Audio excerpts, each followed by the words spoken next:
من مطمئنم که همتون حداقل یک بار شیدر ماینکرافت جاوا رو دیدید.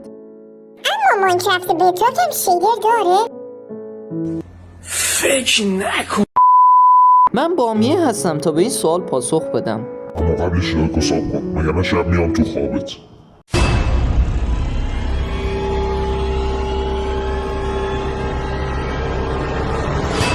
همه چیز پیدا شد. ورژن 1.18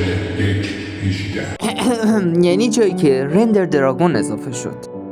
حالا این رندر دراگون چی هست؟ ببین، رندر دراگون موتور گرافیکی جدید ماینکرافت هستش که جایگزین اوپن جی ال و دایرکتیکس شده تا بازی رو بهینه‌تر و البته کیفیتش رو بالاتر ببره. میدونم الان داری از خودت میپرسی خب این که خیلی خوبه، اما مشکل چیه؟ ببین این اصلا مشکل نداره. این یعنی اینکه موجانگ علنا ریده تو ماینکرافت بدراک. چرا؟ چون تمام شیدرهای قدیمی غیر فعال شدن. یعنی اینکه موجانگ تمام شیدرها پولی کرده و دیگه نمیشه شیدر زد. اما این راه حلی هم داره. خب باید بگم که آره، من یه راه حل پیدا کردم. ماینکرافت نسخه‌های زیادی داره: اورجینال، کلون و ماینکرافت پچ. هر کدوم از اینا کارهای مختلف میکنن، اما راه حل ما کدومه؟ قبل از اینکه بگم راه حل کدومه، تو چرا لایک و ساب نکردی؟ مثل اینکه خیلی دوست داری شب بیام تو خوابت. آره، اگه دوست نداری این صدا شب بیاد تو خوابت همین الان لایک و ساب کن. خب بریم سراغ اصل داستان. راه حل ما ماینکرافت پچ هستش. این ماینکرافت سفارش شده برای شیدرهای بدراک هستش.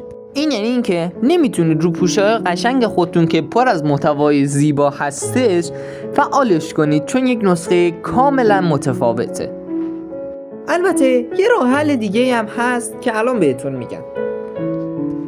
اونم قابلیت جدیدی که خود موجانگ اضافه کرده و شیدر خود بازی هستش که میتونید فعالش کنید و برای یه نسخه 1.21.94 به بالا جوابه.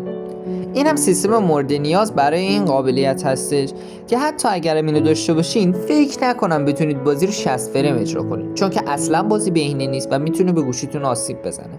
خب پس بعد برگردیم سر ماینکرافت پچ.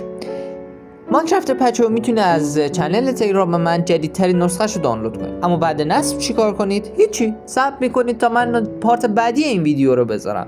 چون خیلی خسته شدم سر این ویدیو. قبل از اینکه بری یادم نرفته هنوز لایک و ساب نکردی. خب تا ویدیو بعدی میبینم بتون.